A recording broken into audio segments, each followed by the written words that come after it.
he's the first one the wolf is going to catch. Right? Go, boys, go. Here comes the wolf. Brrr. Oh, Herman didn't make it. There's a two-headed lamb. That's a mutant. It's not beneficial. Two-headed turtle. That's a mutant. Not ninja, but it's mutant. Okay. Now, he's going to freeze first winter because nobody makes a double-neck turtleneck sweater. He's just not going to make it. Now, scrambling up the letters of the word Christmas will get you all sorts of different words.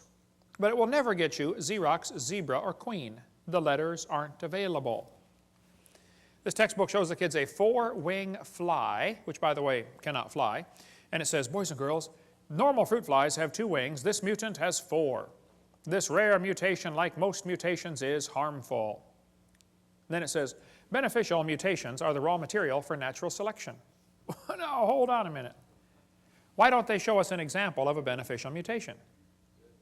Why did they tell us about the good ones and not show us a picture of a good one? You know why they didn't show a picture of a good mutation? Because nobody's ever seen one. There's never been one beneficial mutation.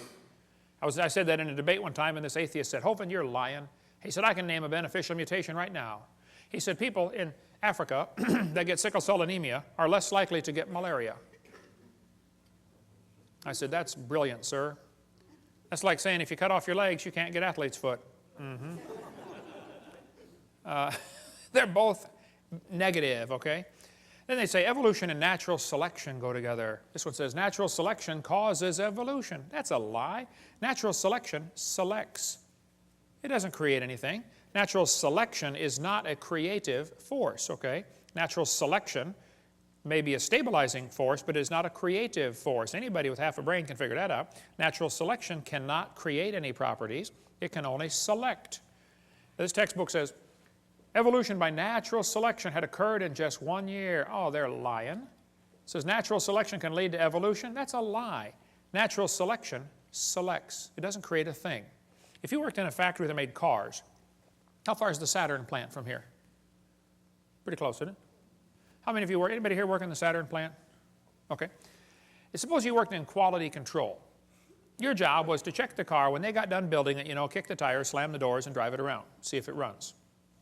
If you caught every single mistake, they don't, by the way, but if you did, okay, how long would it take that quality control process to change the car to an airplane? You say, Hovind, quality control can't change it to something else. Oh, I know. Only design engineers can change it. And God's natural selection is a quality control that will never change it to a different animal. It'll just make sure you get a good animal, that's all. They keep talking about survival of the fittest. Well, I agree, but that doesn't explain arrival of the fittest. And even survival of the fittest is pretty shaky. It's what's called a tautology, a sentence that means nothing. I'll show you. If you say, Professor, why did it survive? He'll say, oh, because it's the fittest. You know, survival of the fittest. How do you know it's the fittest?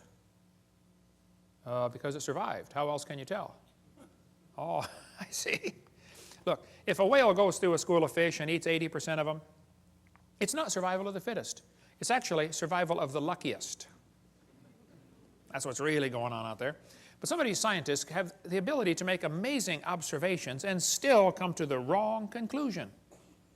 One day a bunch of scientists were going to see how far a frog could jump. They put their big old frog down there and said, jump, frog, jump. That frog jumped 80 inches. They brought the frog back, cut off one leg. Said, jump, frog, jump. He only jumped 70. They brought him back, cut off another leg. Said, jump, frog, jump. He went 60. They brought him back, cut off another leg. Said, jump, frog, jump. He jumped 50 inches. They brought the frog back, cut off his last leg, and said, jump, frog, jump. You know, they expected he might go maybe, 40 based on the data. Actual jump was 0. The frog didn't move. They yelled louder, jump, frog. The frog never moved. The scientists were baffled. They tried the experiment again. New frog. Got the same results every time. So the brilliant scientists put their data together and said, you know what, folks, the frog jumped less as the legs were removed. Hey, that's a good observation. They got it right on the head. And they said, so we must conclude that a frog with no legs goes deaf. Bad conclusion. It's possible to have a good observation and still come to the wrong conclusion, you know. That's what they did with the fruit flies. They put them flies in the laboratory, they nuked them, microwaved them, x-rayed them. They did all kinds of mean things to those flies, and they got some weird-looking baby flies. They got flies with curled wings. They fly around, buzz, zzz, zzz, zzz, couldn't go anywhere.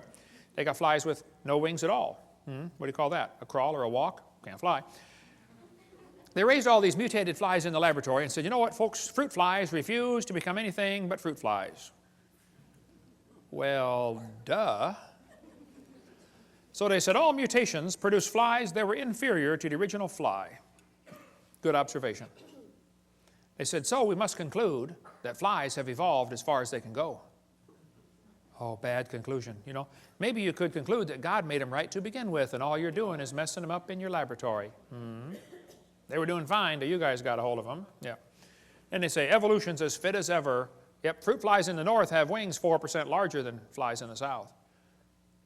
Well, that proves something to somebody somewhere, I'm sure, but it's still a fly, okay? Then they tell the kids, the peppered moth is proof for evolution.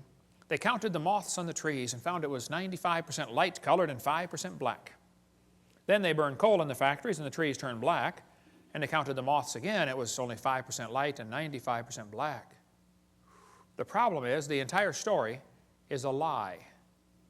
They glued dead moths to the tree to take that picture for your kid's textbook. It's right here. Where's this book used at, brother? It's not used anymore. Peppered moth. It's still in the new books, though. Evidence for evolution. Those are dead moths glued on a tree, because after 40 years of watching, they found a grand total of 2 moths on the trees. 2 out of, let's see, what's 95% of 2? Wow. I have to do some figuring on that one. They still keep it in the textbooks, though, as evidence for evolution.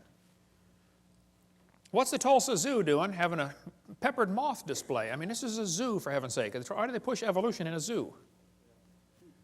Get the book Icons of Evolution if you want a whole lot more on the history of this peppered moth idea. But they tell the kids, we're going to learn to think critically. Boys and girls, do you think humans are still evolving?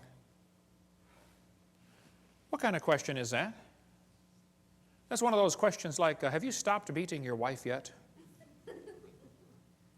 Wow, let me think. If I say yes, I'm admitting I did. If I say no, I'm still doing it. Did you know it's possible for the question to already have a built-in assumption?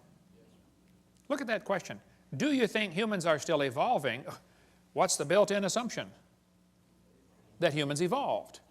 Now, how's a Christian kid supposed to answer that for homework for Monday? I would say, teacher, this question is poorly written. It assumes evolution has happened when it has not. It's like asking the question, you know, why are elephants orange? Boy, no, there's a tough one. Why are they orange anyway? They're not orange? This is not learning to think critically. This is a Soviet-style indoctrination type brainwashing question. And when the kid gets done taking this class, he's going to think he knows how to think, but he doesn't. He knows how to be told what to believe, and he never understands how it happened to him. That's not thinking critically. Then they tell the kids, we've got evidence for evolution from homologous structures. Wow, what's that mean? Yes, boys and girls. Did you know you have 2 bones in your wrist, and they're called the radius and the ulna? Pretty cool. And did you know the alligator has 2 bones in his forelimb? And look at this, they're called radius and ulna. See that? That proves we are related. That's what they're going to tell them. Homologous structures provide evidence that these animals evolved from a common ancestor. It's found in just about every textbook. You got it in these other ones up here, I'm sure, don't you, Steve? Homologous structures as evidence for evolution. They descended from a common ancestor, textbook says. Think critically. The bones are the same, boys and girls. See, that proves we're related. Evolved from a forelimb of a common ancestor. This textbook says, comparative anatomy provides further evidence of evolution.